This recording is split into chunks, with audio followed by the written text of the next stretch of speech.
जा सुनति न संचय कहूँ बखान जीवादि प्रयोजन भूत तत्व सदेति नमः विपर्ययत्व चैतन्य को है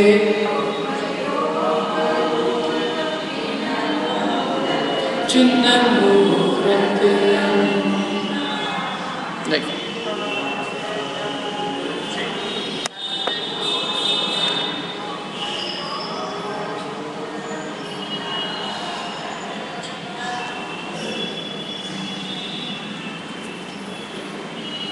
चढ़ाना की दूसरी ढाल की चर्चा हमने प्रारंभ की थी। दूसरी ढाल में दुखों के कारणों का वर्णन है। पहली ढाल में जो 4 गति के दुखों का वर्णन किया है, उन दुखों का कारण दूसरी ढाल में बताया। पहली ढाल में रोग से होने वाली अवस्थाओं का वर्णन है। कोई रोगी होता है, उस रोगी की रोग से क्या क्या अवस्था होती है, किस तरह से वो तकलीफ पाता है, कैसी पीड़ा को भोगता है, कितना कष्ट भोगता है, ये सबसे पहले वर्णन किया जाता है ना। और फिर उस पर बताया जाता है कि ये रोग क्यों हुआ है। ऐसे जीव 4 गति के अंदर जो दुख भोगता है, जो दुख रूप अवस्था उस पर बीतती है, उन दुख रूप अवस्थाओं का वर्णन सबसे पहले किया है। क्योंकि उससे उसको प्रतीति हो जाती है कि ये जो बात कह रहे हैं वो सब सच्ची है। क्योंकि 4 गति के दुख उसके ऊपर प्रति समय बीत रहे हैं, वो कोई परोक्ष नहीं है, वो प्रत्यक्ष हमारे अनुभूति में आता है। हम सब रात दिन उस दुख को भोगते हैं। तो जो तकलीफ हम भोगते हैं, उस तकलीफ का वर्णन पहले किया जाएगा। बिना कहे तो वेद्य के ऊपर श्रद्धा उत्पन्न होगी। उसी प्रकार बिना कहे जब दौलत राम जी हमें बताते हैं कि हे जीव तू 4 गतियों में दुख भोग रहा है, तो हमें उनके वचनों पे प्रतीति उत्पन्न होती है। फिर दूसरी ढाल में बताया कि भाई इन दुख का कारण क्या है। दुखी है ये तो सही है, लेकिन अब हम दुख से छूटना चाहते हैं ना। ये तो अपने सुन लिया, 4 गति के माही में दुख पायो सो सुनो, क्या पकड़ कसाई जाल में पापी काट काट तन खाए हो। कबहू जाए निरोध में, कबहू जाए नरक में, पापी अंग तणी धोए फाड़ो। मैंने ये सब बातें हमने अनेक बार सुनी है कि ये जीव दुखी है। अब बात तो ये कि भाई दुखी है क्यों, दुख का कारण क्या है, ये जीव जन्म मरण के दुख क्यों भोग रहा है, 4 गति में क्यों घूम रहा है। इसका कारण पता होगा तो कारण को दूर करेंगे। तो दूसरी ढाल में दुख के कारणों का वर्णन है। इसलिए यदि कोई आपसे पूछे कि दूसरी ढाल में किसका वर्णन है, तो दुख के कारणों का। किसके दुख के कारणों का? रोगी के। कौन है रोगी? हम स्वयं। हमारे दुख के कारणों का वर्णन दूसरी ढाल में। हम दुखी क्यों हैं? क्योंकि हमारे घर में कोई बीमार है, पैसा नहीं है, बच्चा पढ़ाई नहीं कर रहा है। क्या है कारण? संसार में किसी से पूछो तुम्हारे दुख के कारण क्या है, तो यही बताएगा, अरे साहब क्या मेरे को सास ऐसी मिली, तो कोई कहेगा मेरे को मालिक ऐसा मिला, कोई कहेगा मेरी नौकरी अच्छी नहीं मिली, जगह अच्छी नहीं मिली। तो सारे दुख के कारण हम कहाँ देख रहे हैं? बाहर। वो कह रहे हैं असली दुख के कारण बताते हैं हम तुम्हें। असली दुख के कारण क्या है? क्या है असली दुख के कारण? यदि 3 शब्दों में बोलना हो कि दुख के कारण क्या है, बताओ। मिथ्या दर्शन, मिथ्या ज्ञान और मिथ्या चारित्र दुख के कारण। कहाँ है ये मिथ्या दर्शन ज्ञान चारित्र? एक निर्धनता में, एक निरोग अवस्था में और एक अपुत्र में। 3 ही तो दुख मानते लोग। निर्धन हो तो दुखी हो, भगवान के पास 3 ही कारणों से आते लोग।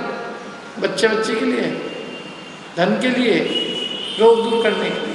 यही उनके मिथ्या दर्शन ज्ञान चारित्र है। दुख के कारण इसी को मानती है ना दुनिया। कहते हैं दुख के कारण बाहर नहीं है, दुख के कारण बाहर नहीं, दुख के कारण हमारे भीतर। मिथ्या दर्शन ज्ञान चरित्र कहाँ है? किसी संयोग में, किसी संयोग के नहीं मिलने में, किसी दूसरे में, किसी कोई कर्म के उदय में, किस में? दुख के कारण किस में? मिथ्या दर्शन ज्ञान चरित्र किस में?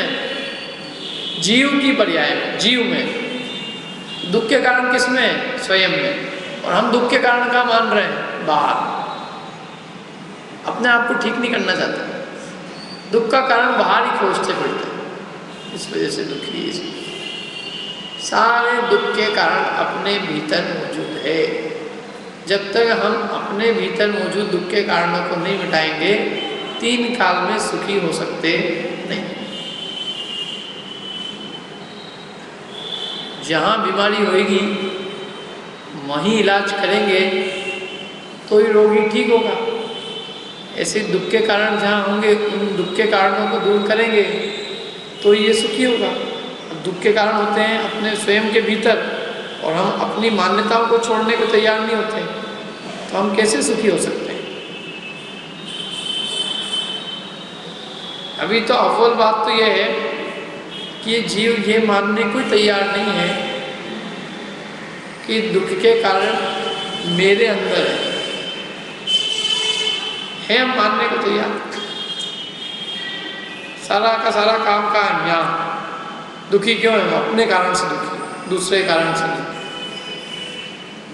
अपने मिथ्यात्व भाव से दुखी है, और कोई संसार में दुख का कारण नहीं। दुख का कारण इस जीव का स्वयं का मिथ्यात्व है। तो ये जीव स्वयं के मिथ्यात्व को तो छोड़ता नहीं, पर वस्तु को बदलने की कोशिश करता है। जब बदलाती नहीं तो झुंझलाता है, वो दुखी होता है। क्योंकि पर वस्तु को बदलना अपना अधीन नहीं है, अधीन है अपनी मिथ्या श्रद्धा को बदलना, लेकिन वो नहीं बदलना है। और जो अपने अधीन नहीं है उन कामों को करना चाहता है, जब वो काम नहीं होते हैं तो दुखी होता है। जैसे कोई बुजुर्ग व्यक्ति यदि किसी विवाह में पहुंच जाए और अब अपनी वाली चलाए कि तुम ये सब क्या है, सब सिर जो उघाड़े रख के आ गए, और ये क्या ऐसे नाच रहे हो यहाँ पे, और ऐसे कैसे कपड़े पहन के आते? तो लोग सुनेंगे तो कोई उसकी है नहीं, कोई सुनता तो है नहीं, और वो सबको अपनी सुनाना चाहता है। जब कोई सुनता नहीं है और वो पूरी कोशिश करता है, जब उसकी चलती नहीं है तो क्या होता है? महान खेद खिन्न होता है। उसका उपाय क्या है? उसका उपाय कुछ नहीं, अपनी चलाना बंद कर दे, यही उपाय है ना। जहाँ चलाना बंद करना वहाँ नहीं करता वो अपने में नहीं कम करेगा कि मैं बंद कर दूँ। वो अपनी इच्छा के अनुसार उनको परिणाम करता हुआ देखना चाहता है, और वो बन ही नहीं सकता। वो बन नहीं सकता तो दुखी दुखी रहेगा। जो बन सकता है वो ये बन सकता है कि तू अपनी इच्छा अनुसार उनको परिणमित मत करा। ये बन सकता है कि नहीं बन सकता है? अपनी मनमर्जी मत चला। जैसा हो रहा है शादी में, जैसे दूसरे सब लोग आए हैं, तू भी एक मेंबर की तरह आया है, देखता रहे कैसी हो रही है। जब दूसरे के घर पे जाता है तो अपनी वाली चलाता है क्या करता है? वहाँ पे जाके देखता ही है ना, चुपचाप। जैसे दूसरी जगह जाके चुपचाप देखता है, ऐसे इसको भी मान ले कि मैं दूसरी जगह आया हूँ, चुपचाप देखता जानता रहे तो कोई दिक्कत नहीं है। और जरा भी अपनी वाली चलाएगा, लोग सुनेंगे नहीं, खेद खिन्न होगा, दुखी होगा। ऐसे इस जीव की स्थिति है। पर वस्तु में चलती नहीं, चलाने की पूरी कोशिश करता है। आचार्य कहते हैं पर वस्तु में चलाना बंद करो, वो नहीं करना।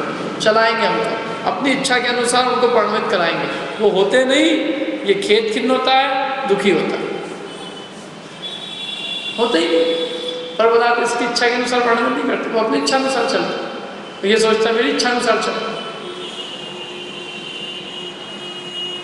तो वो कहते हैं इसलिए दुख को मिटाने का उपाय पर पदार्थों को परिणमित कराने का, पर पदार्थों को परिणमित कराना नहीं है, क्योंकि पदार्थ तो अनंत है, तो किस किस को परिणमित कराएगा क्या? और परिणमन कराने का भाव ही खोटा है, क्योंकि कोई किसी के परिणमन कराने से परिणमित होता नहीं। ये जीव वृथा ही अपने कषाय भाव से दुखी होता है। इसलिए पर को परिणमित कराने का भाव मिथ्या है। ये मान ले कि अनादिनतन वस्तुएं सब अपनी अपनी मर्यादा में परिणमित होती है, कोई किसी का कर्ता धर्ता नहीं, ये है। तो ये जीव ये नहीं, मतलब ये जो मिथ्या मान्यता ये छोड़ने को तैयार है। ये कहता है कि ये बदलो मैं सुखी हो जाऊंगा। आचार्य कहते हैं कि इनको बदलने से क्या हो जाएगा, क्या जो दुख का कारण है मिथ्या दर्शन, वो तो नहीं बदलाएगा, और तो इन संयोगों को बदल देगा, तो इससे कुछ नहीं होने वाला। आज यदि संयोग में 1 रुपया है और इसके संयोग में 1 अरब रुपया भी आ जाए, आज यदि 1 मकान है और ये 6 खंड का भी राजा बन जाए, लेकिन यदि श्रद्धा में मिथ्यात्व है तो दुखी है, और यदि मिथ्यात्व चला गया श्रद्धा से तो 6 खंड का राज्य भी चले जाए तो भी जीव सुखी। तो सुख का संबंध संयोग से नहीं है, सुख का संबंध श्रद्धा से। दुख का कारण बाहर के संयोग नहीं है, दुख का कारण हमारा मिथ्या दर्शन यहाँ चालू। अब क्या है उस मिथ्या दर्शन की परिभाषा दी उन्होंने दूसरे दोहे में। मिथ्या दर्शन की क्या परिभाषा है बताओ, पढ़ा चुके हैं तो अपन तो पिछली बार जो आए थे वो लोग बता सकते हैं। मिथ्या दर्शन की क्या परिभाषा है बताओ, हाथ खड़े करना होते रहो।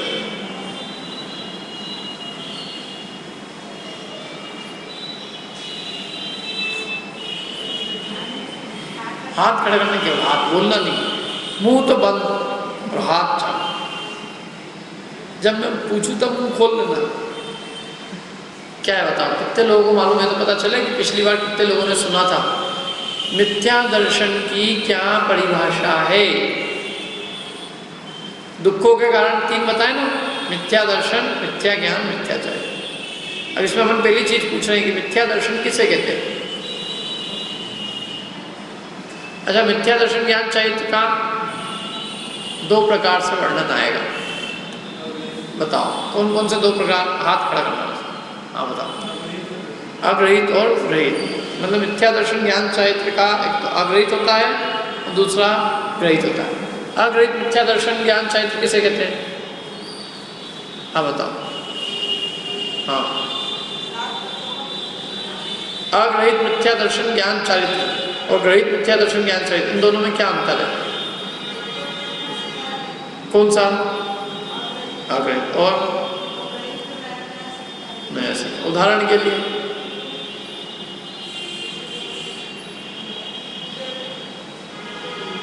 कुछ शास्त्र की मान्यता नहीं सीखी ना अपन ने, ये नया देवशास्त्र गुरु की मान्यता यहाँ अपन नहीं आके करते हैं। कोई बचपन से तो किसी देव को शास्त्र गुरु को नहीं मानता है ना। कोई भी जीव ऐसा आता है क्या जो बचपन से ही इनको मानता हो कि ये मेरे भगवान है, ये मेरे शास्त्र है, ये मेरे गुरु है? नहीं, उसको परिवार वाले सिखाते हैं, किसी की संगति में सीखता है। मैंने देवशास्त्र गुरु की मान्यता कोई लेके नहीं आता। देवशास्त्र गुरु की मान्यता भी यहाँ पर उपदेश आदि से मिलती है। तो देवशास्त्र गुरु की मान्यता जो उपदेश से मिली लेकिन विपरीत मिली, तो वो क्या कहलाएगा? ग्रहित मिथ्या दर्शन ज्ञान। अथवा जो उपदेश से जो हमारा विपरीत श्रद्धांत चला रहा था उसको जो पुष्ट करे। पहले से देव और आत्मा को एक मान रहे थे और ऐसी उपदेश मिला कि देह का पोषण करना चाहिए, देह को अच्छा स्वस्थ रखना चाहिए, सुबह सुबह रोज घूमने जाना चाहिए, उससे शरीर बहुत अच्छा रहता है, शरीर अच्छा रहता है तो आत्मा ही बहुत अच्छी रहती है। लोग सुनते हैं, बड़े बड़े जो हिंदुस्तान के महा पुरुष लोग हैं, मतलब जो महा तथाकथित, तो सुबह सुबह उनके प्रवचन में क्या रहता है? स्वास्थ्य के नुस्खे क्या? वो लोग धर्म के प्रवचन मान के सुनते हैं उसको आराम से। सब महिलाएं बैठ जाती हैं। ऐसा प्रवचन किसको अच्छा नहीं लगेगा? अरे मैं यहाँ पे आके बताने लग जाऊँ कि हष्ट पुष्ट हेल्दी कैसे रह सकते हैं, how to live healthy life, तो जितनी भीड़ अभी नहीं लग रही उससे डर लग जाएगी। क्योंकि लोगों को आत्मा को तो ही नहीं हेल्दी बनाना है, लोगों को तो शरीर को हेल्दी बनाना है। तो देह की और धर्म के नाम पे यदि वो काम हो तो लोगों का तो लोग क्या डबल फायदा देगा। धर्म का धर्म भी हो रहा है वहाँ पे और अपना शरीर भी पुष्ट रह रहा है, सब बढ़िया, ऑल इन वन। तो ये ग्रहित मिथ्यात्व है, क्योंकि इसने अपनी अनादिकालीन मिथ्या मान्यता को धर्म का चोला बना दिया। समझ में आया बात? जो नया सीखा है अपन ने ऐसी जो नई चीज़ सीखी जो हमारी अनादिकालीन विपरीत मान्यता को पुष्ट करती है, उसका नाम है ग्रहित। जो नई जो चीज़ सीखी है जो हमारी अनादिकालीन विपरीत मान्यता को पुष्ट करती है वो क्या है? ग्रहित। और जो अनादिकालीन विपरीत मान्यता चली आ रही है वो क्या कहलाता है? अग्रहित। बिना अग्रहित के ग्रहित रह सकता है, ग्रहित अकेला रह सकता है, ग्रहित मिथ्या तो अकेला रह सकता है, अग्रहित तो न हो तो ग्रहित हो। हाथ खड़ा करना मतलब कितने लोग कह रहे हैं ग्रहित अकेला रह सकता है? कितने लोग कह रहे हैं कि ग्रहित अकेला नहीं रह सकता?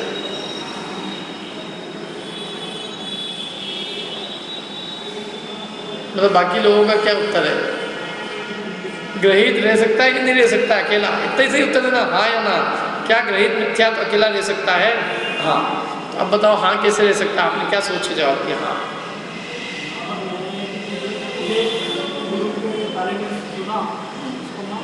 तो अग्रहित है कि नहीं उसके साथ में? ग्रहित मिथ्यात्व है, उसके साथ अग्रहित है कि नहीं? अरे वो ग्रहित ने अग्रहित को ही तो पुष्ट किया है, अग्रहित नहीं होता, सम्यक दृष्टि होता। भी तो जो अग्रहित माने जो बचपन से मिथ्या मान्यता लेके आया था, उसी मिथ्या मान्यता की पुष्टि करने वाला होता है ग्रहित। तो वो बचपन से उल्टी मान्यता तो लेके आया ही था, अग्रहित तो था ही सही, अग्रहित तो चला आ रहा था, उस अग्रहित के साथ में ग्रहित और हो गया। इसलिए ग्रहित कभी भी अकेला नहीं मिलेगा, ग्रहित तो अग्रहित के साथ ही मिलेगा। जिसके अग्रहित मिथ्यात्व चला जाता है वो ग्रहित मिथ्यात्व का सेवन कैसे करेगा? वो देवशास्त्र गुरु को विपरीत श्रद्धा कैसे करेगा? जिसके शरीर और आत्मा में एकत्व की बुद्धि मिट गई, भेद विज्ञान हो गया, सात तत्व का सच्चा श्रद्धान हो गया, वो क्या देवशास्त्र गुरु के संबंध में विपरीत मान्यता करेगा? कर ही नहीं सकता। तत्व के श्रद्धालु जीव को, तत्व के श्रद्धानी जीव को देवशास्त्र गुरु के अलावा स्वप्न में भी अन्य किसी की भक्ति का भाव आता ही नहीं। कुदेव गुरु कुशास्त्र को स्वप्न में भी मानने का भाव उसके आ सकता नहीं, यदि वो तत्व श्रद्धानी है तो अकेला ग्रहित होता ही नहीं, ग्रहित तो अग्रहित के साथ ही होता। लेकिन अग्रहित ऐसा है जो अकेला रह सकता।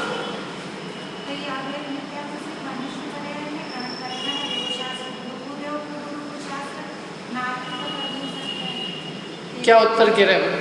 अग्रहित मिथ्यात्व अकेला रह सकता है कि नहीं रह सकता है? इसका जवाब देना रॉबिन।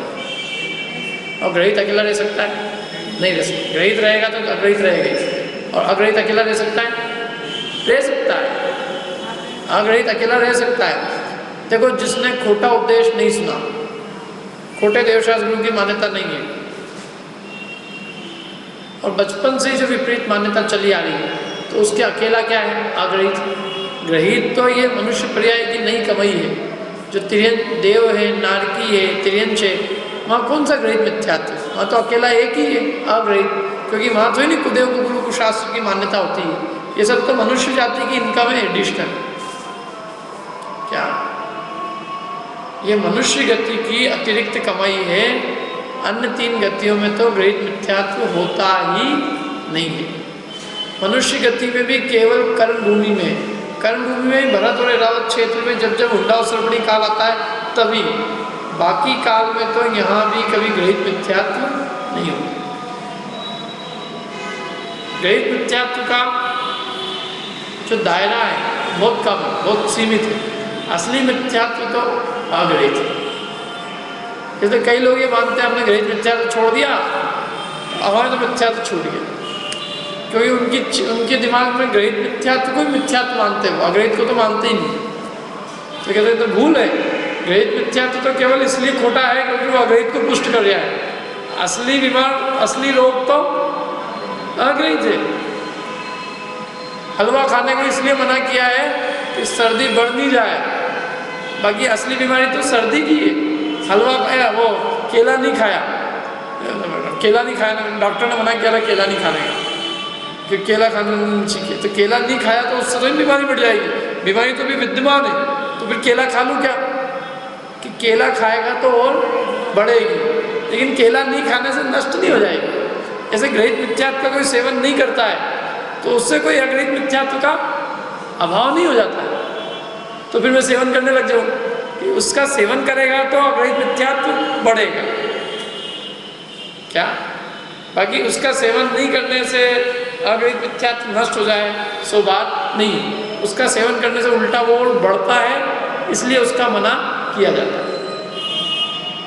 क्योंकि खोटे देवशास्त्र गुरु के पास जाएगा तो वो ऐसा उपदेश देंगे कि जिससे इसकी विपरीत मान्यता और पुष्ट हो जाएगी, ये अचेत हो जाएगा। अचेत होकर मतलब कि वो तो पहले ही ये तो बेचारा कुछ सोचने समझने आया था, उन्होंने ऐसी उल्टी पट्टी पढ़ाई कि और जो अनादिकालीन विपरीत मान्यता थी वो और पुष्ट हो गई। जैसे कोई शराब पहले ही थोड़ा नशे में था और वो किसी के पास गया, किसी ऐसे डॉक्टर के पास गया कि साहब मेरा नशा उतार देना, और उसने उसको ऐसी दवाई के नाम पे दवाई शराब पिलाई कि वो और अचेत हो गई। ऐसा काम है इसका। तो इसलिए यहाँ पर दो प्रकार के मिथ्यात्व का वर्णन है, ग्रहित और अग्रहित। सबसे पहले किसका वर्णन है? ग्रहित का कि अग्रहित का? अग्रहित का। सबसे पहले अग्रहित मिथ्यात्व का वर्णन। अग्रहित मिथ्यात्व के तीन भेद: अग्रहित मिथ्या दर्शन, अग्रहित मिथ्या ज्ञान, अग्रहित मिथ्याचार। सबसे पहले उसमें वर्णन करेंगे अग्रहित मिथ्या दर्शन। तो अग्रहित मिथ्या दर्शन की परिभाषा बताई कि जीवादि प्रयोजन भूत तत्व सर्धे तिन माही विपरीत। जीवादि प्रयोजन भूत तत्वों के संबंध में जो विपरीत मान्यता है उसका नाम अग्रहित मिथ्या दर्शन है। किनके संबंध में? जीवादि प्रयोजन भूत तत्वों के संबंध में। क्योंकि देखो संसार में वस्तुएं तो अनंत है, किन किन का श्रद्धान करेंगे? अनंत काल लग जाएगा अनंत वस्तुओं का श्रद्धान करने में। तो इसलिए आचार्यों ने अपने लिए कोर्स सीमित करा कि भाई तुम्हें अनंत का श्रद्धान करने के लिए नहीं कह रहे हैं, लेकिन जो प्रयोजनभूत तत्व है उनका श्रद्धान जरूर करना पड़ेगा। उनका श्रद्धान किए बिना हमारे प्रयोजन की सिद्धि नहीं होगी। इसलिए तुम्हें अनंत तत्वों का ज्ञान करने की जरूरत नहीं है, लेकिन कुछ अनंत में से कुछ तत्वों का श्रद्धान होना अति आवश्यक है। वे कुछ तत्व कौन है? वे कुछ तत्व ऐसे हैं जिनका सुखी होने से सीधा सीधा संबंध है, कि जिनकी सही जानकारी के बिना हम सुखी नहीं हो सकते, और जिनकी विपरीत श्रद्धा मिटे बिना हम सुखी नहीं हो सकते, हमारा दुख दूर नहीं हो सकता। यानी जिनकी सच्ची श्रद्धा और ज्ञान के बिना हमारा दुख दूर नहीं हो सकता और हम सुखी नहीं हो सकते, उन्हें हम क्या कहते हैं? प्रयोजनभूत तत्व। क्या कहते हैं उनको? किसे कहते हैं प्रयोजनभूत तत्व? प्रयोजन क्या है? अपना सुखी होना ही अपना प्रयोजन है। तो जिन तत्वों की सच्ची जानकारी के, जिन तत्वों की सही श्रद्धा और ज्ञान के बिना हम सुखी नहीं हो सकते, हमारा दुख दूर नहीं हो सकता, उन तत्वों को क्या कहते हैं? प्रयोजनभूत तत्व। वो प्रयोजनभूत है।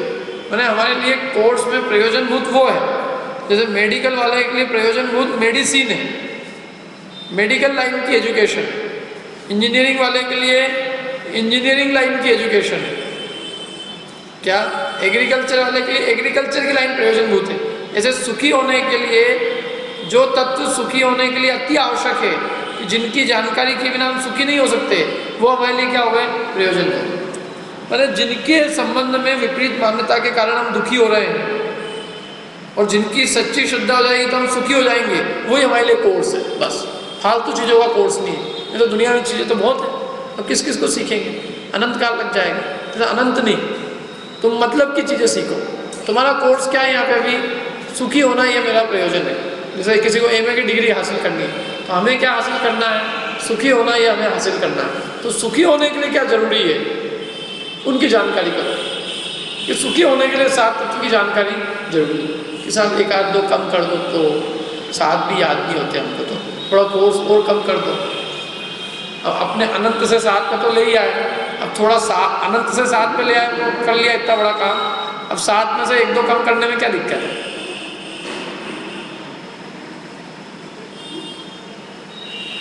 जब अनंत माइनस कर लिए तो अब 7 में से 1-2 माइनस करना तो कोई बड़ी बात नहीं है। कि नहीं, अब 7 में से 1 भी कम नहीं किया जा सकता। ये तो बिल्कुल मिनिमम है।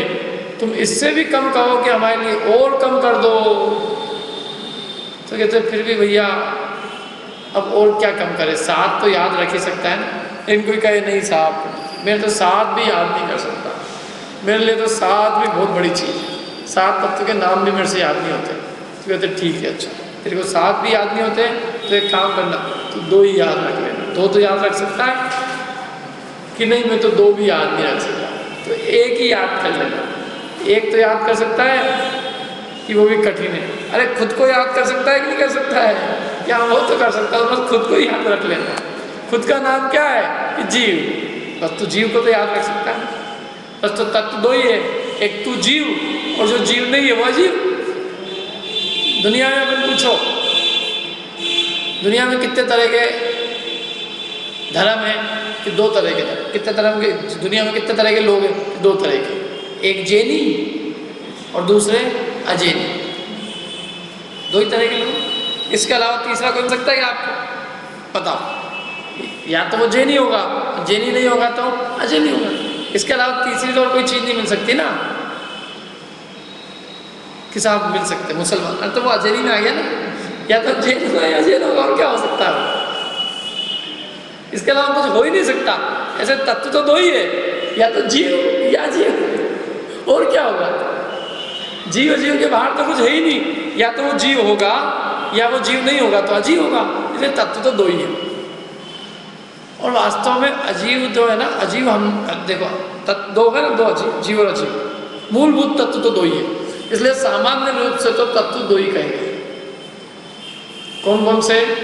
जीव और अजीव।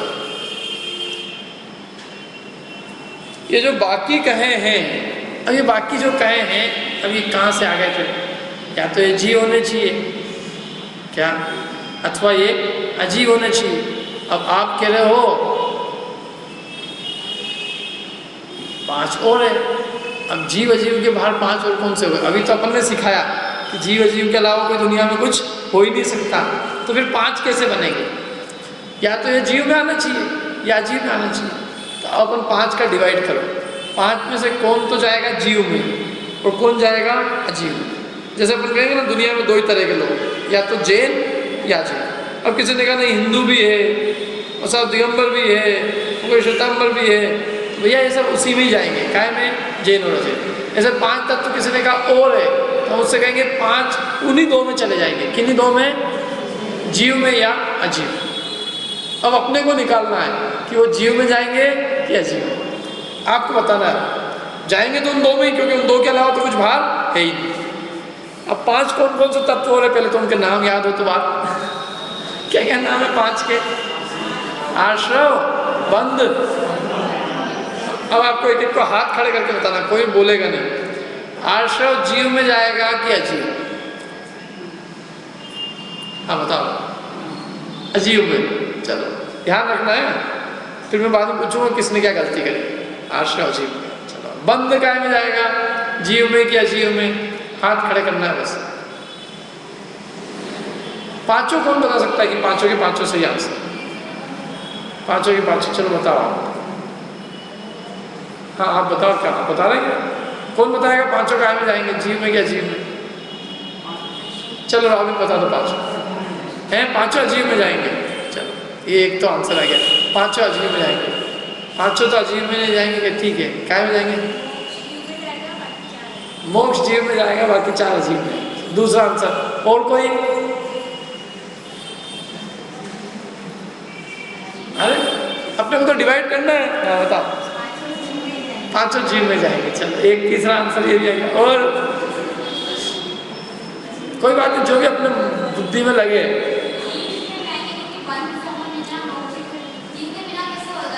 जीव में जाएंगे, ठीक है। जीव में 2 हो गए, मेजोरिटी जीव की हो गई भैया, तुम्हें एक अकेले ही हुआ जीव वाले।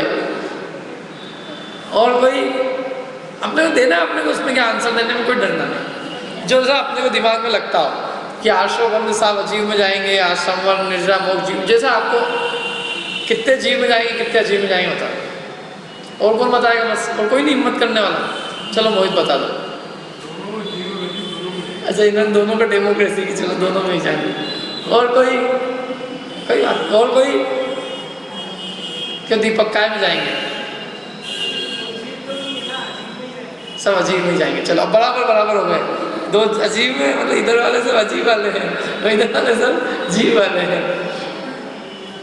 देखो सही आंसर था वो, जीव के भी है ये जीव में भी जाएंगे और अजीव में भी जाएंगे। ये पांचों जीव की भी पर्याय है और ये पांचों अजीव की भी पर्याय है। जब कर्म की तरफ से बात करेंगे तो ये अजीव की पर्याय है, कर्म अजीव है। और जब जीव की तरफ से बात करेंगे जब सब जीव की पर्याय है, तो जीव के भी है। कर्म का अभाव होना उसका नाम मोक्ष है। जब कर्म सापेक्ष चर्चा होगी तो एक द्रव्य मोक्ष कहलाएगा। इसलिए इन पांचों के दो भेद हैं। एक द्रव्य, अरे तो आश्रय किसको होगा? कर्म को होगा क्या? कर्म का आश्रय होता है क्या कभी? कर्म कोई कर्म जो है कर्म ने कर्म बांध ली और कर्म को बंद हो गया, तो ये तो जीव के अंदर ही होते हैं। देखो ये पांचों ही जीव की भी पर्याय हैं और पांचों ही उद्गल की भी पर्याय हैं। इसलिए अपन दो नाम देते हैं उनके। जो जीव की पर्याय हो, जो जीव के भाव में हो, उसको कहेंगे हम भाव।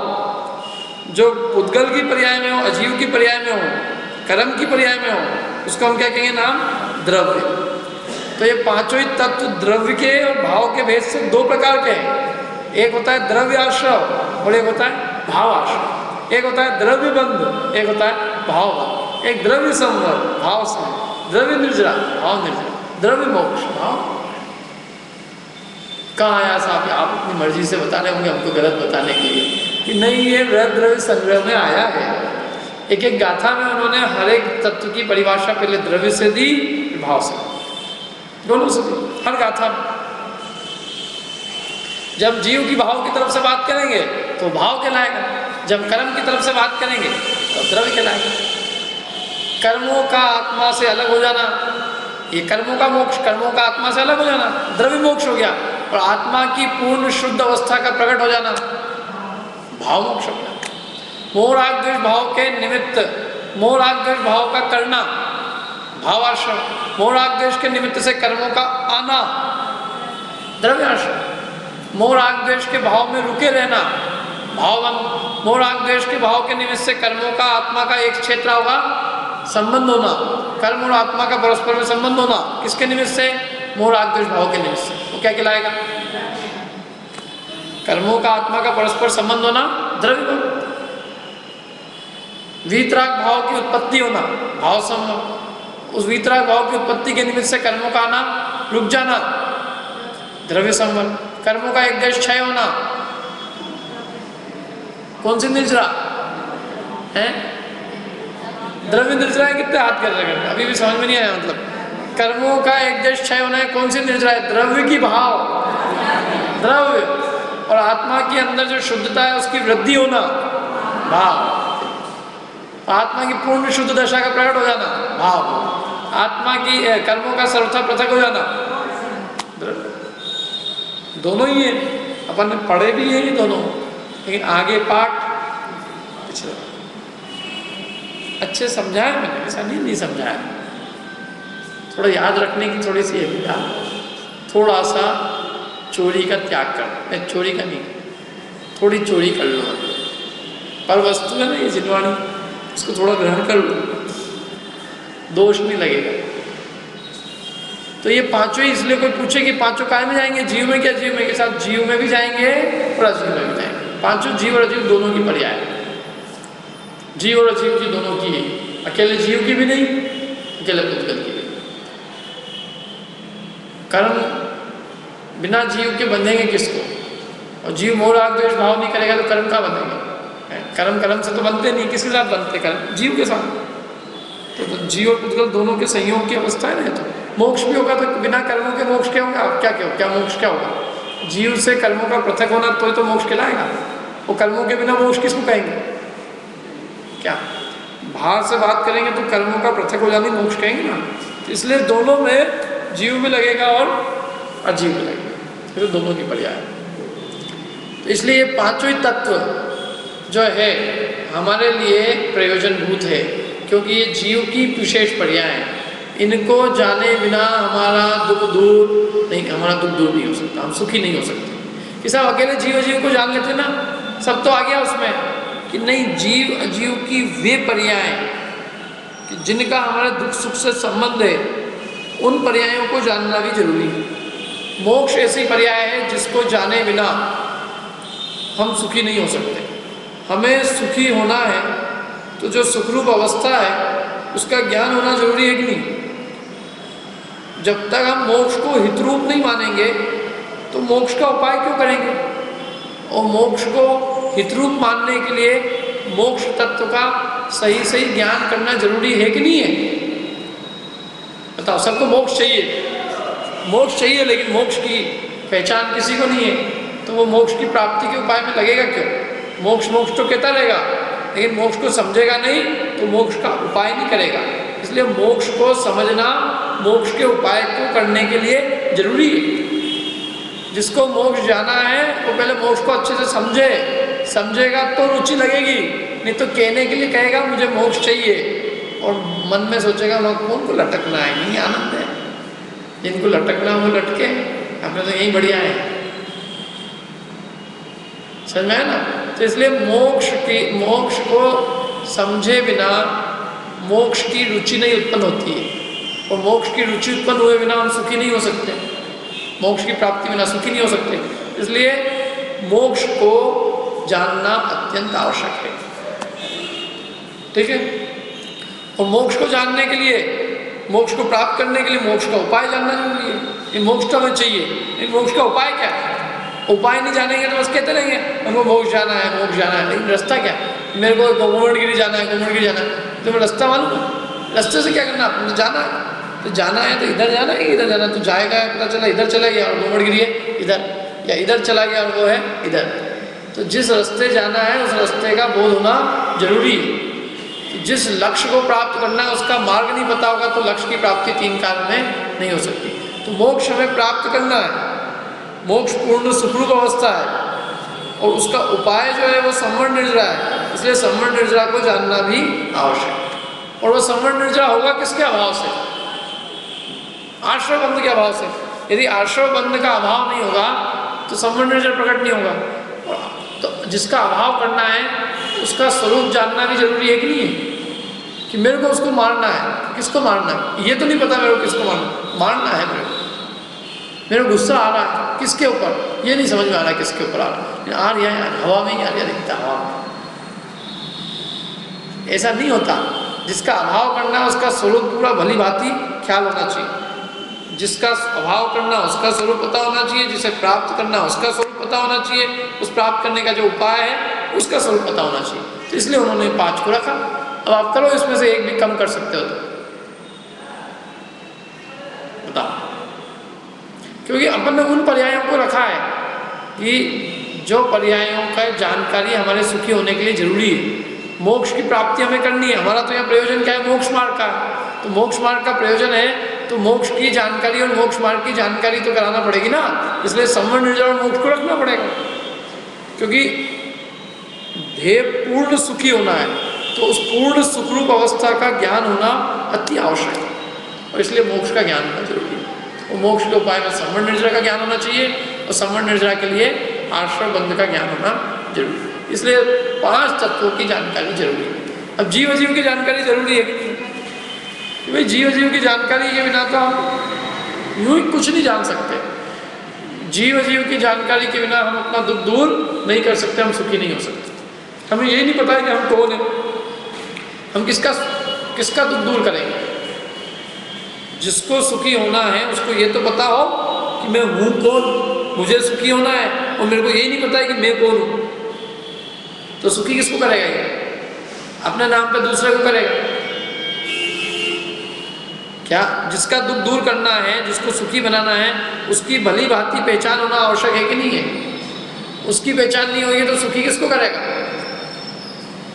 और जिससे विरक्त होना है क्या?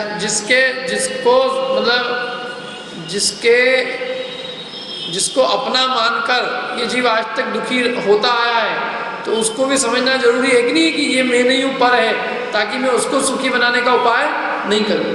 माने किसमें मेहनत नहीं करना और किसमें मेहनत करना, ये जानने के लिए ये जरूरी है कि मैं कौन हूँ और पर कौन है। नहीं तो हम करेंगे सेवा पर की और मानेंगे अपनी कर रहे हैं, क्योंकि अपने पराये का ज्ञान नहीं है। हम तो मान रहे हैं वो मैं हूँ और पता चल रहा है वो तो पर है, और हमने मैं मान के उसकी सेवा करी और सेवा किसको गई, पर को गई। तो इसलिए अपनी पहचान अपने को सुखी बनाने के लिए अति आवश्यक है। दुनिया में नियम है, जिसे सुखी होना है सबसे पहले उसको स्वयं को अपना बोध होना चाहिए कि मैं हूँ कौन, जिसको अपने आप को सुखी करना। नहीं तो हम क्या कर रहे हैं, अब तक मैंने पाड़े का उदाहरण दिया था ना, हम दूध तो खूब पिला रहे हैं, लेकिन वो दूध किसको जा रहा है, पड़ोसी के पाड़े। क्योंकि हम क्या समझ बैठे हैं कि पड़ोसी का पाड़ा अपना पाड़ा, अपना पाड़ा समझ के उसको खूब दूध पिला रहे हैं। लेकिन मोटा ताजा कौन हो रहा है, पड़ोसी। एक दिन आ गया पड़ोसी, उसने कहा साहब आपका पाड़ा और हमारा पाड़ा बदली हो गई है, ये आपका पाड़ा ले जाओ, हमारा पाड़ा दे दो। और अपने पाड़े को तो उसने जरा सी इतनी घास खाने को दी जितने से वो जिंदा रह सके, बिल्कुल सूख के काटा हो गया। और पड़ोसी का पाड़ा अच्छा मोटा ताजा हो। कि साहब मैंने तो खूब मेहनत करी थी, खूब मेहनत करी थी। कि तूने मेहनत किस बात की करी थी, पड़ोसी के पाड़े के लिए मेहनत करी, खुद के लिए क्या मेहनत हुई। इतनी मेहनत करने के पहले जरा सी इतनी सी भी मेहनत कर लेता, पता करता है कि जिस पाड़े को दूध पिला रहा हूँ इतनी मेहनत करके वो पाड़ा अपना है भी कि नहीं। दूध पिलाने की मेहनत करने से पहले या दूध पिलाने की मेहनत जितनी मेहनत पाड़े की परीक्षा की कर लेता तो इतनी मेहनत बेकार नहीं जाती और अपना पाड़ा भी अच्छा हष्ट-पुष्ट हो जाता। तो ऐसे ही कह रहे हैं कि तुम पंचेंद्रिय के विषय भोग को प्राप्त करने के लिए इतनी मेहनत कर रहे हो, पहले ये तो जान लो कि जिनकी प्राप्ति के लिए हम इतने रात दिन लगे हुए हैं उसमें सुख है भी कि नहीं है। पता चला उसकी सुख प्राप्ति भी कर ली और लास्ट में रिजल्ट आया गया उसमें सुख तो था ही नहीं। हमने सबको सुखी भी बना दिया, लेकिन जिसको सुखी बनाया वो हम थे ही नहीं। हम तो दुखी के दुखी वापस इस पर्याय से भी चले गए। इसलिए कह रहे हैं सबसे पहले अपनी पहचान करो, नहीं तो तुम दूसरों के उपाय में लगे रहोगे जिंदगी में। 5 मिनट के लिए ये पहचान करो, जितनी मेहनत तुम दूध पिलाने के लिए करते हो, माने जितनी मेहनत तुम पंचेंद्रिय के विषय भोग जुटाने की करते हो, उसका अनंतवा भाग भी इस बात को पहचानने में करो कि उनमें सुख है भी कि नहीं है। क्या जिसकी सेवा के लिए रात दिन एक कर रहे हो, पहले ये पता करो कि वो मैं हूं भी कि नहीं हूं। ये इसलिए उन्होंने कहा जीव अजीव की पहचान होना जरूरी। तो इसलिए उन्होंने जीवादि क्या कहा, जीवादि प्रयोजन भूत तत्व, प्रयोजन भूत तत्व है। अब जीव कौन है और अजीव कौन है, बताओ जीव कौन है और अजीव कौन है।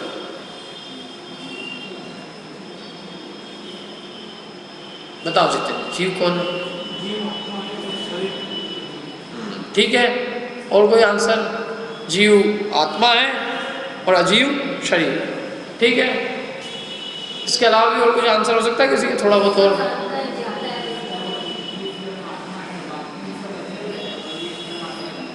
स्वयं आत्मा जीव और शरीर अजीव है, वही तो वही आंसर हुआ, कुछ नया।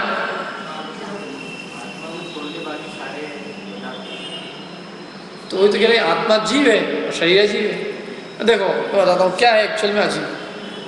अपने आत्मा के सिवाय दूसरों की आत्मा भी अजीब है। देखो मेरे जीव के लिए कौन जीव, मेरे जीव के लिए कौन जीव। आपकी चेतनता मेरे लिए क्या है, मेरे लिए तो अचेतनता है। आपकी चेतनता का अनुभव आप कर रहे हो, लेकिन आपकी चेतनता का अनुभव मैं कर रहा हूँ क्या। आपके सुख दुख को मैं भोग रहा हूँ क्या, आपके ज्ञान दर्शन को मैं भोग रहा हूँ क्या। तो मेरे लिए तो आप भी क्या हो, अजीव हो। मेरे लिए मेरा जीव नहीं हो ना, मेरे लिए तो मेरी आत्मा ही जीव है और बाकी सब मेरे लिए क्या है, अजीव। यहाँ तक कि आप भी अजीव हो, लेकिन आप अपने लिए जीव हो और आपके लिए मैं क्या हूँ, अजीव। मतलब ये मत समझना कि मैं सबको अजीब ठहरा रहा हूँ भैया, सब अपने अपने लिए जीव है और आपके लिए मैं भी अजीब हूँ और मेरे लिए मैं जीव हूँ और आप सब क्या हो, अजीब हो। क्योंकि सब अपने अपने ज्ञान दर्शन का भोग अपना अपना स्वयं करता है। कोई दूसरे के ज्ञान दर्शन का भोग नहीं करता, न कोई दूसरे का करता है न दूसरा कोई किसी और का करता है, सब अपना अपना करता है। इसलिए अपने लिए सब जीव है, सब अपने अपने जीव है, दूसरों के लिए अजीब है। समझ में है ना। अपन और दूसरा उनके लिए अजीब है, वो स्वयं दूसरों के लिए अजीब है। इस तरह से जीव का मतलब होता है केवल मैं हूँ जीव, जो बस मेरे लिए मैं जीव। अभी एक ने लिखा भी था परीक्षा में, परम अध्यात्मिक किसी ने लिखा था, लोक में जीव कितने हैं, पहली ढाल का क्वेश्चन था ये। अब वो मैंने पूछा तो उस पंक्ति के आधार से था, जे त्रिभुवन में जीव अनंत, दुख चाहे सुख चाहे दुख दे भय।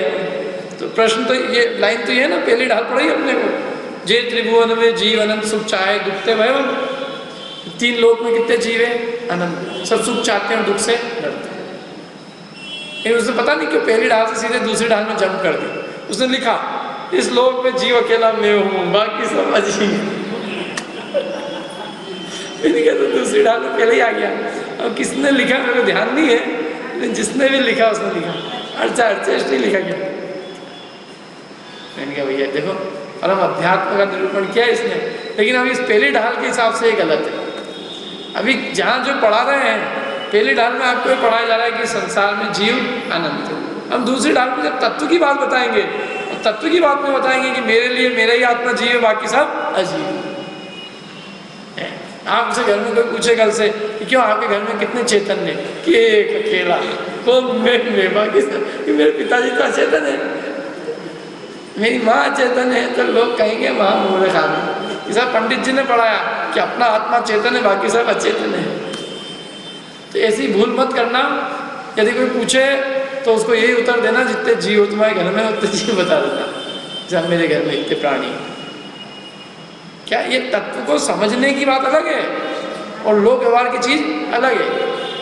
तत्व को समझने के लिए तो भाई इसलिए क्योंकि हमारा आत्मा का अनुभव हम करते हैं, हम दूसरे की आत्मा का अनुभव नहीं करते। इसलिए जैसे हमारे लिए चौकी अजीब है, हमारे लिए तो दूसरा आत्मा भी अजीब है, वो अपेक्षा।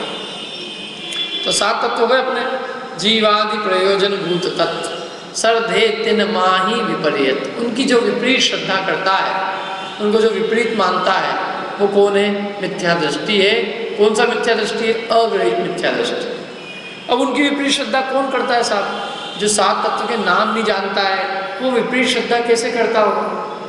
क्यों, मोक्ष के बारे में विपरीत श्रद्धा कौन करेगा, जो मोक्ष को जानेगा उल्टा जान लेगा तो मोक्ष की विपरीत श्रद्धा करेगा। जो मोक्ष उल्टा भी नहीं जानेगा वो कैसे श्रद्धा करेगा मोक्ष के बारे में विपरीत। जिसको मोक्ष की खबर ही नहीं है वो उल्टा जानेगा क्या।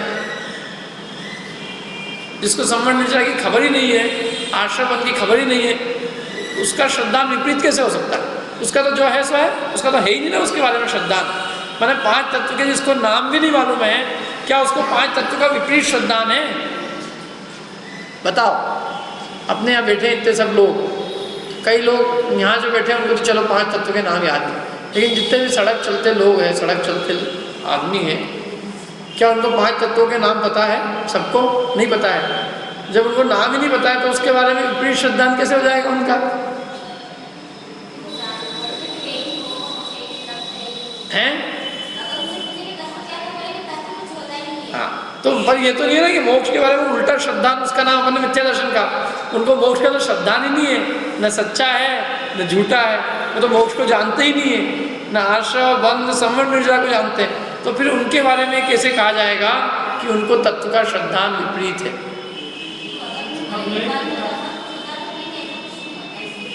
बताओ। देखो, आश्रम बंध संवरण निर्जरा क्या है, जरा अपन इसको थोड़ी सरल भाषा में समझो। आश्रम बंध है शास्त्रीय शब्द, लेकिन उसका सीधा साधा अर्थ ये है दुख के कारण। क्या अर्थ है उसका, दुख के कारण। आश्रम बंध माने दुख के कारण, संवरण निर्जरा मोक्ष माने सुख के कारण। तो हर आदमी से आप पूछो, सड़क चलते रास्ते आदमी से, क्यों तेरे को दुख के कारण मालूम है। हाँ मालूम, शरीर में बीमारी आ जाए, पैसा नहीं हो, क्या दुख के कारण। और सुख के कारण पैसा, बच्चे बच्ची, धन, निरोगता, ये सुख के कारण। ये श्रद्धान हर आदमी को एक चींटी से भी पूछो, हे चींटी तू शक्कर के पीछे क्यों भाग रही है। चींटी गई सुखी होने की। शक्कर में सुख है, मौत में दुख है। सुख दुख के कारणों का श्रद्धान ऐसा कौन सा जीव है जिसको नहीं है। सबको है,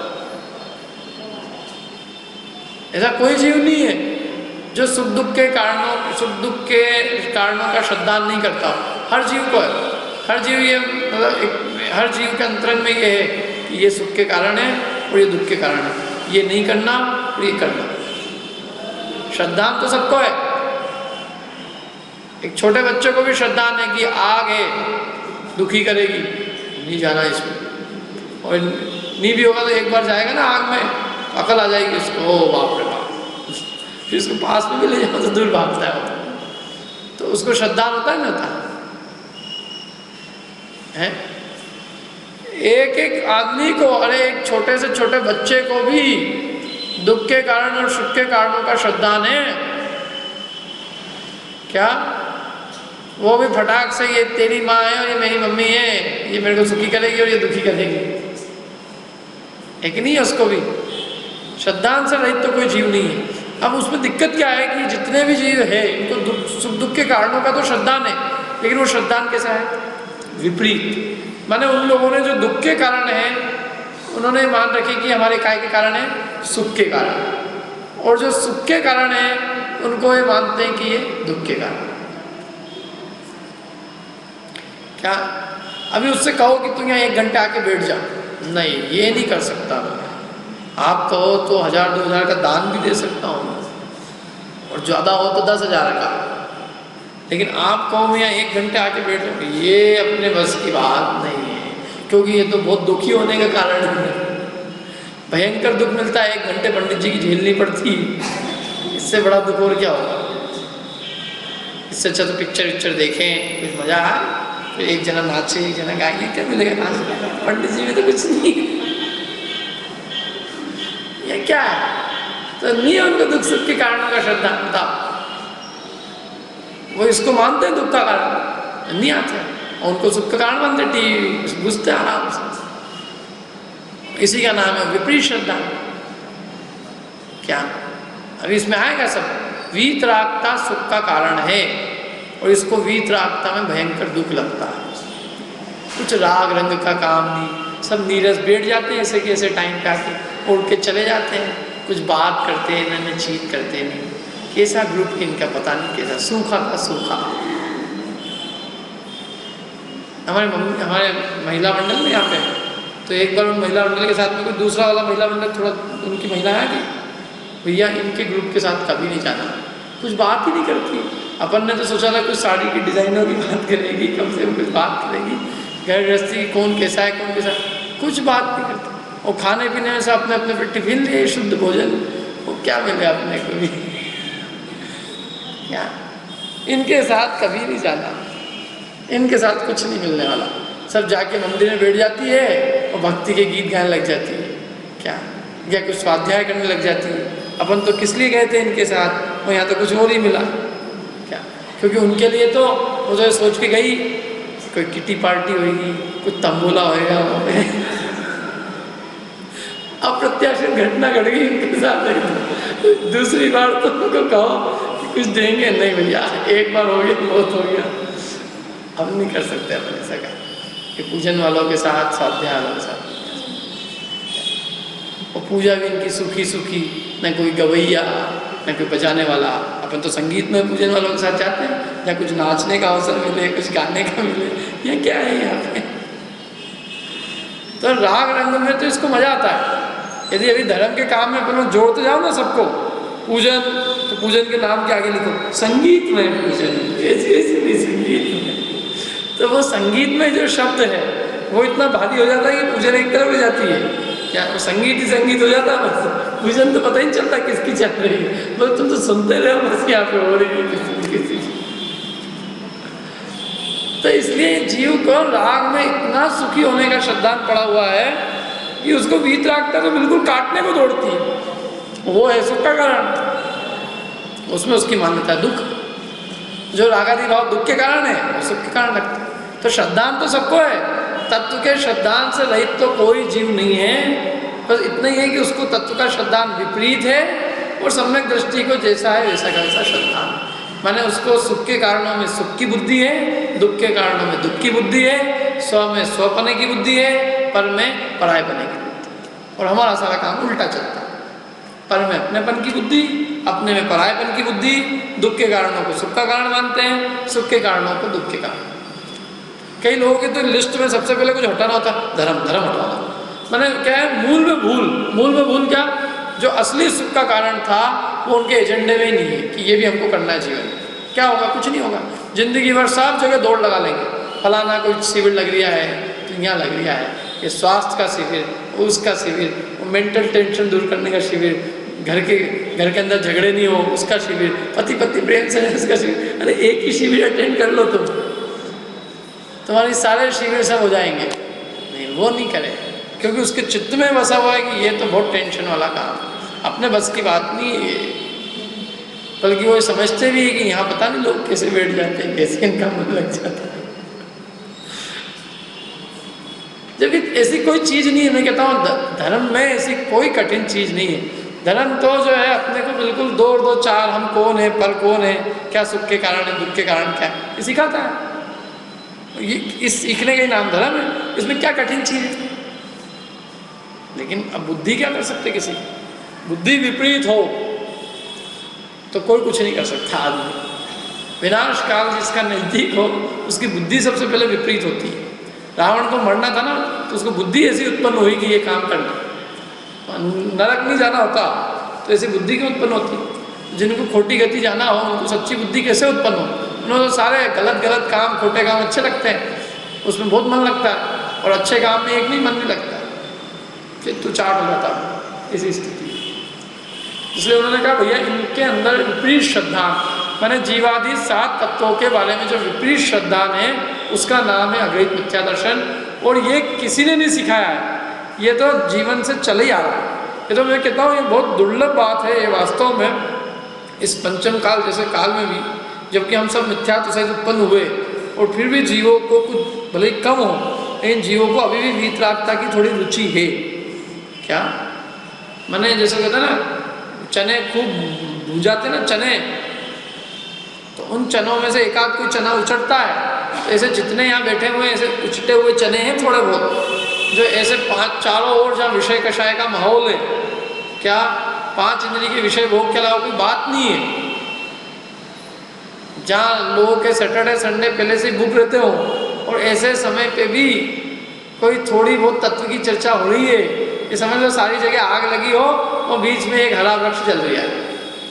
क्या नहीं तो कहा, क्योंकि लेके आया मिथ्या तो लेके आया, अपन क्या कर सकते हैं, उसके संस्कार ही, मतलब वो मिथ्या तो लेके आया है मतलब उसके अंदर में ये है क्या बात, राग को अच्छा मानना और वीतरागता को दुख रूप मानना, ये उसके अंदर पड़ा है।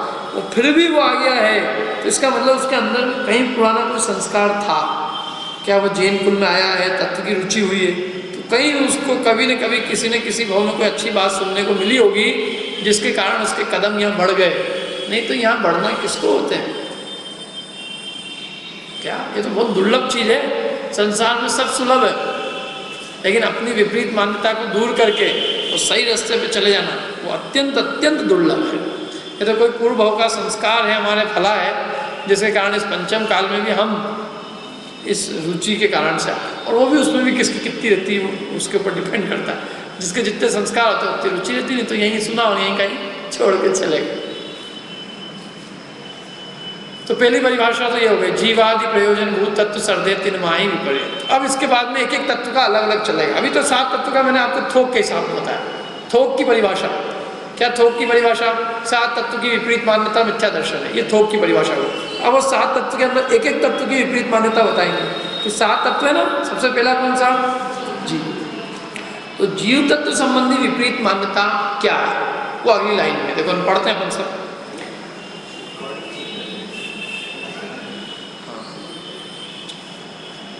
चेतन को है उपयोग रूप भिन्न मूरत चिन्ह मूरत अनु। बस अभी इस एक पंक्ति में तो जीव का क्या स्वरूप है वो बताया।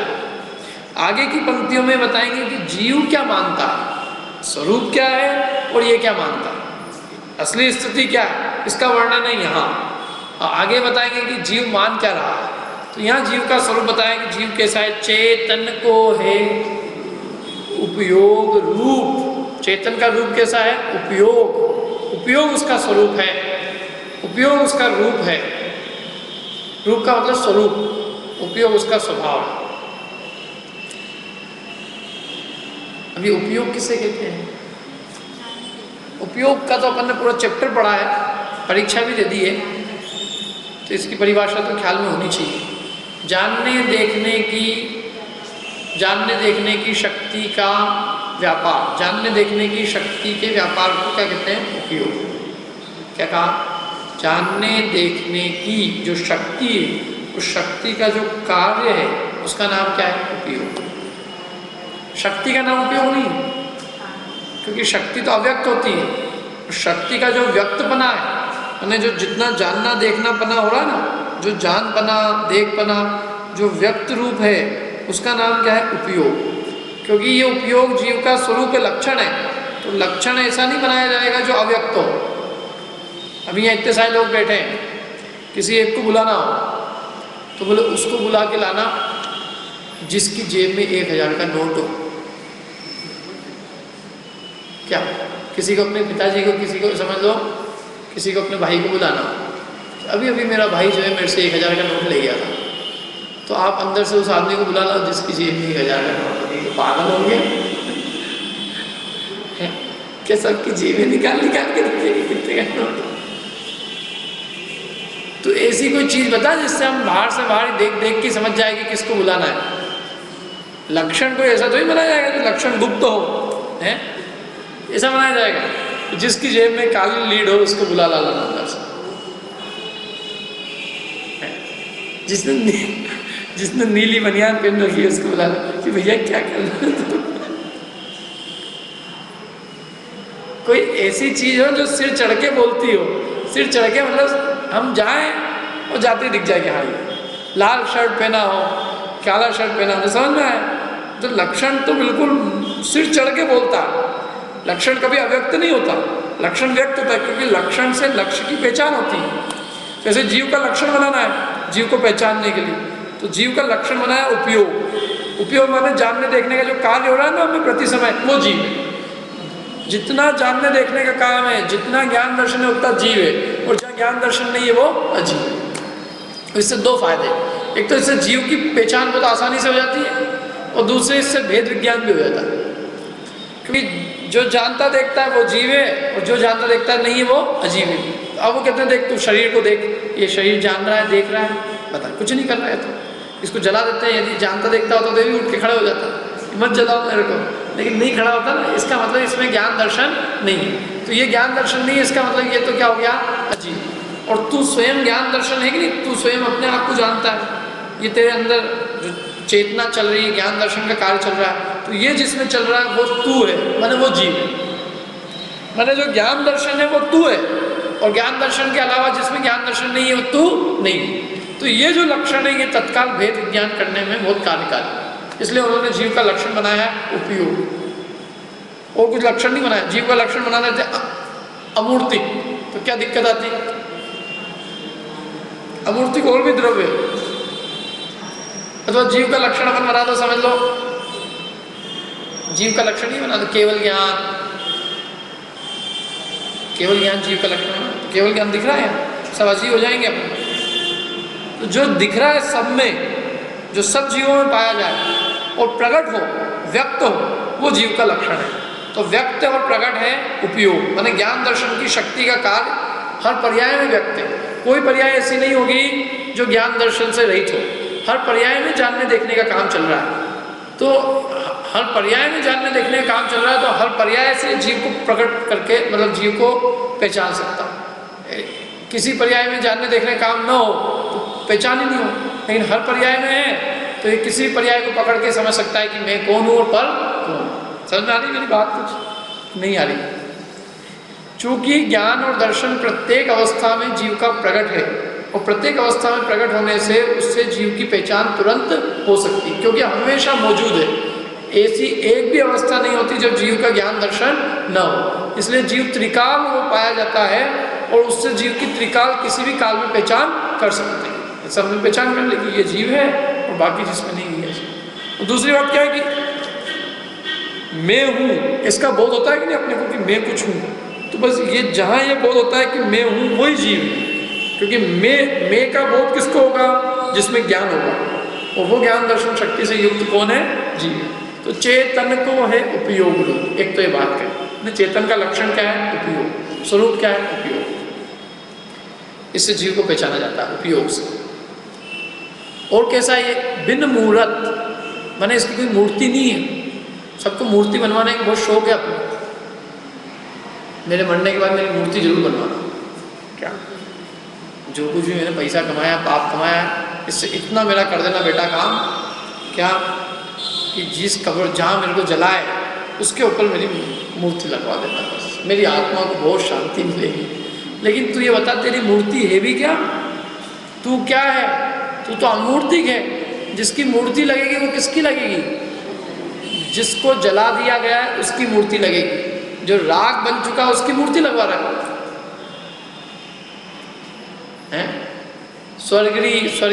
मेरी स्वर्गीय माता की स्मृति में और स्वर्गीय पिता की स्मृति में मैं ये किताब भेंट कर रहा हूँ।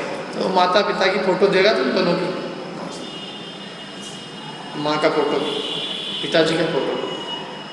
नहीं, मैंने एक जने को तत्वार सूत्र किताब बांटनी थी, तो मैंने उससे कहा भैया ऐसे ही बांट दे।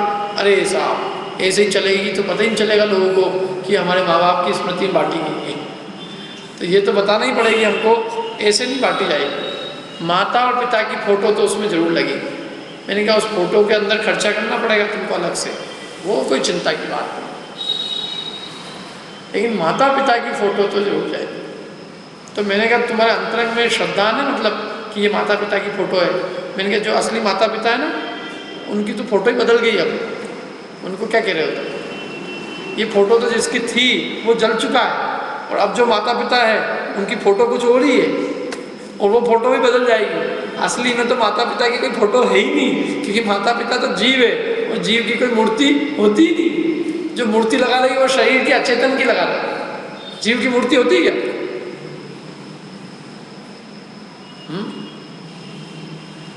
परंतु फिर भी सबको अपनी फोटो का बहुत शौक है। फोटो नहीं तो चीज नहीं। क्या एग्रीमेंट पहले होता है कि भैया कितना बड़ा आएगा ये तो बताओ, इतना बड़ा, हाँ ठीक, उसके हिसाब से आएगा। जितना बड़ा फोटो उतने ज़्यादा पैसे। तो वो कहते हैं कि इसलिए समझना जरूरी है कि जीव का स्वरूप क्या है? अमूर्तिक, माने जीव में मूर्तिकपना नहीं है। माने मूर्तिकपना नहीं माने उसकी कोई मूर्ति नहीं है। मूर्ति नहीं है का अर्थ चार चीज़ें देखो। एक तो ये कि उसमें रूप नहीं है, जीव का कोई रूप नहीं है, जीव में रस नहीं है, जीव में गंध नहीं है, और जीव में स्पर्श नहीं है। जहाँ एक नहीं है वहाँ चारों नहीं है, जहाँ एक है वहाँ चारों। जीव में यदि रूप नहीं है तो स्पर्श रस गंध भी नहीं है। तो जीव कैसा है? अरूपी है। अभी अपने को लगता है कोई आपसे कहे आपका चेहरा कितना सुंदर है, कितने गोल वर्ण हो, एक गोल वर्ण हो कि अवर्ण वाला हो है? क्यों? आपका रूप क्या है? तो हम बोलने में ही कहेंगे हमारा रूप सफेद, काला, सांवला, धोला, जो भी होगा वो रूप बताएंगे ना। और वो कह रहे हैं कि तेरा रूप है ही नहीं, तू तो क्या है? अरूपी। यही तो भूल है जीव की, कि जो जीव का स्वरूप नहीं वो मानता है तो जीव है अरूपी, अमूर्तिक। अब अरूपी कहो अमूर्तिक कहो एक ही बात है, और मानता क्या है अपने को? मूर्तिक। तो अमूर्तिक चेतन को है उपयोग रूप, बिन मूर्त अर्थात अमूर्त, बिन मूर्त। और कैसा है ये? चिन्ह मूर्त। मूर्ति तो है लेकिन काय की मूर्ति है? चैतन्य की मूर्ति है। चैतन्य माने जानने देखने से भरा हुआ है। मूर्ति होती है ना कोई चीज की, माने वो ठोस होती है, तो ऐसे ही ये ज्ञान दर्शन से ठोस भरा हुआ है। एक एक प्रदेश में ज्ञान दर्शन है। ऐसा कोई प्रदेश नहीं जहाँ ज्ञान दर्शन न हो। अजीव का ऐसा कोई प्रदेश नहीं जहाँ ज्ञान दर्शन हो, जीव का ऐसा कोई प्रदेश नहीं जहाँ ज्ञान दर्शन न हो। इसलिए कहा चिन्ह मूर्त माने चैतन्य की मूर्ति ठोस है, ज्ञान दर्शन का पिंड है, चैतन्य से भरा हुआ है। कोई प्रदेश चैतन्य माने ज्ञान दर्शन से खाली नहीं है। और कैसा ये? अनूप, इसकी उपमा किसी से नहीं दी जा सकती। लोक में आत्मा की मेरी उपमा किसी से नहीं दी जा सकती। मैं मेरे लिए अपने लिए अनुपम हूँ, मेरे जैसा कोई दूसरा है ही नहीं, क्योंकि मेरे लिए तो मैं ही हूँ ना। मेरे ज्ञान दर्शन का भोग मैं ही करूँगा। दूसरे का ज्ञान दर्शन हो, अच्छा, भले भले भगवान का भी केवल ज्ञान केवल दर्शन हो, लेकिन वो मेरे लिए क्या करेगा? मेरे को केवल ज्ञान केवल दर्शन सुखी करेगा, उनका अनंत सुख मुझे सुखी करेगा। भगवान का अनंत चतुष्टय क्या हमें सुखी करने में निमित्त हो, हमारे को सुखी करा सकता? नहीं करा सकता। उनका सुख उनके पास, हमारा सुख हमारे पास। तो मेरा सुख मेरे लिए अनुपम है, मेरे सुख की उपमा किसी से नहीं जा सकती। हर एक का सुख अपने लिए अनुपम है, उसके सुख की उपमा दूसरे से नहीं है, क्योंकि दूसरे का सुख दूसरा भोगता है, हमारा सुख हम भोगते हैं। जीव अपने लिए अनुपम है। लेकिन हमें क्या लगता है, कोई उपमा दे दे हमको क्या, तो हमें अपनी उपमा अच्छी लगती है। कोई किसी को हीरो हीरोइन की उपमा दे दे कि तो फलाने खान के जैसा लग रहा। खान मतलब क्या मालूम है? खान मतलब अपन जिसको घर में नहीं घुसने देते, और तू उसके जैसा लग रहा है। इसको एकदम बड़ा आनंद आता है। मैंने जिसका नाम लेने में भी अपने को शर्म आए और उसकी उपमा इसको बड़ी अच्छी लगती है। अरे कह रहे तू तेरे लिए अनुपम है प्रभु। शास्त्र में भी कई जगह यदि उपमा भी दी है ना किसी को, जैसे इनका चेहरा चंद्रमा के जैसा है और जो भी है, तो वो सब अचेतन पदार्थों से अचेतन को उपमा दी है। चेतन तो कैसा है? अनुपम है। मुख चांद जैसा, चांद तो जड़ है, तो तुम जड़ हो क्या? और टांगे हिरण जैसी, तो हिरण जैसे खंबे जैसे। अरे ये सब मूर्ख बनाने के लिए है। अचेतन की उपमा दी गई है, वास्तव में चैतन्य की उपमा किसी से दी जा सकती नहीं, इसलिए उसको कहा ये लक्षण दिया अनूप। तो चार दिए जीव के, चार जीव को विशेषण दिए। कौन कौन से बताओ? चैतन्य को है उपयोग रूप, उपयोग तो उसका लक्षण है, और 3 उसके विशेषण है। विशेषण और लक्षण में समझ में आता है क्या? विशेषण और लक्षण इन दोनों में क्या अंतर है बताओ फटाफट। विशेषण में और लक्षण में क्या अंतर है? विशेषण है 3, लक्षण है 1। क्या अंतर है विशेषण में और लक्षण में?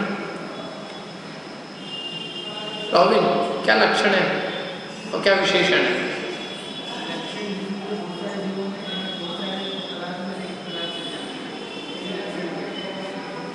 और विशेषण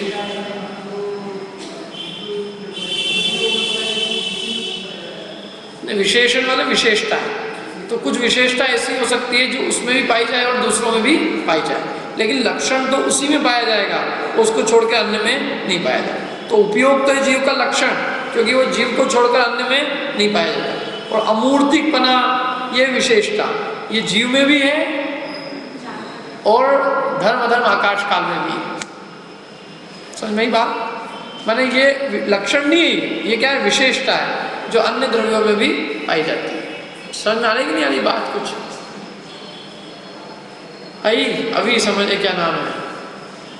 अभी नाम है ना? नहीं क्या नाम? सौरभ। हाँ, आई कि नहीं समझ में? लक्षण और विशेषता में, लक्षण माने जिससे लक्ष्य को भिन्न किया जाता है, जो उसमें ही पाई जाए और किसी में नहीं पाई जाए, और विशेषता जो अनेकों में पाई जाए। तो विशेषता तो लक्षण नहीं होती, विशेषताएं कई हो सकती हैं, और लक्षण ऐसा होता है जो उसमें पाया जाता है। जैसे अपने यहाँ इतने लोग हैं और किसी को अलग करना है, तो उसके लिए लक्षण बताना पड़ेगा, क्योंकि इतने में से किसी एक को करना है। और विशेषता तो उसकी ऐसी ही बता दी जाएगी जो दूसरों में भी हो। समझ में ना? तो जीव का लक्षण है एक यहाँ पे, कौन सा? उपयोग। और उसकी 3 है विशेषताएं। कौन कौन सी? अमूर्तिक, चिन्मूर्त और अनूप। तो जीव कैसा है? चैतन्य उसके उपयोग उसका लक्षण है, और वो अमूर्तिक है, चैतन्य मूर्ति वाला है, और कैसा है? अनूप। अब जीव है तो ऐसा, और मानता कैसा है अपने को, ये अपन कल करेंगे कि जीव अपने आप को क्या मानता है, क्या है ये आज किया, क्या मानता है कल करेंगे। और अपनी थोड़ी सी एग्जाम की